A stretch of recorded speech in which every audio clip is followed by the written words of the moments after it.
नमस्कार, मी संजय भालेराव शहापूर गजालीत आपले स्वागत आहे। शहापुरात जिल्हास्तरीय कबड्डीचा थरार सुरू। रवींद्र लकडे यांच्या वतीने धर्मवीर चषक 2026 चे आयोजन। ठाणे जिल्हा कबड्डी असोसिएशनच्या मान्यतेने लोककल्याण सामाजिक संस्था संस्थापक अध्यक्ष रवींद्र किसन लकडे यांच्या वतीने गुरुवारी सायंकाळी 8 वाजता सावंत मैदान, संत तुकाराम महाराज चौक, शहापूर चेरपोली येथे 3 दिवसीय भव्य जिल्हास्तरीय कबड्डी धर्मवीर चषक 2026 चे उद्घाटन मोठ्या उत्साहात मान्यवरांच्या उपस्थितीत पार पाडण्यात आले।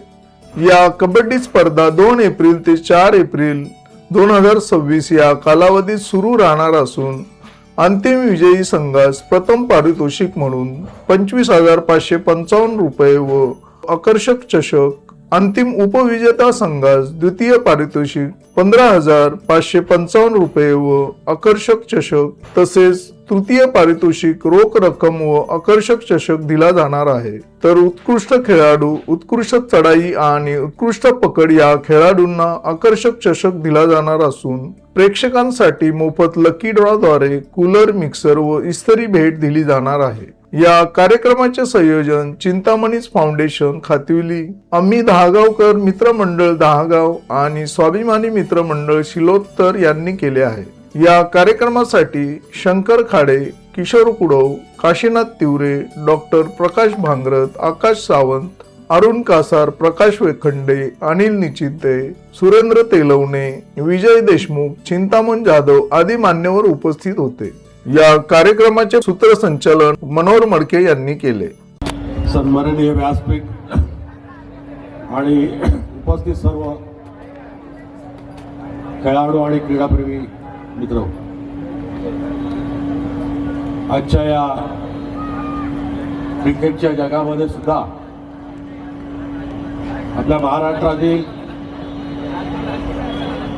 मराठी मातीतील हा खेळ कबड्डी आजही आपण या ठिकाणी आयोजित करून ही परंपरा आपण चांगल्या पद्धतीने जोपासत आहोत।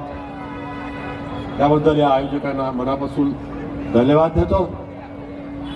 त्याचबरोबर या खेळामध्ये सगळेच संघ, सगळेच खेळाडू जिंकण्यासाठीच या ठिकाणी उपस्थित राहतात, खेळतात, पण कुणीतरी हारतो तेव्हाच कुणीतरी जिंकतं।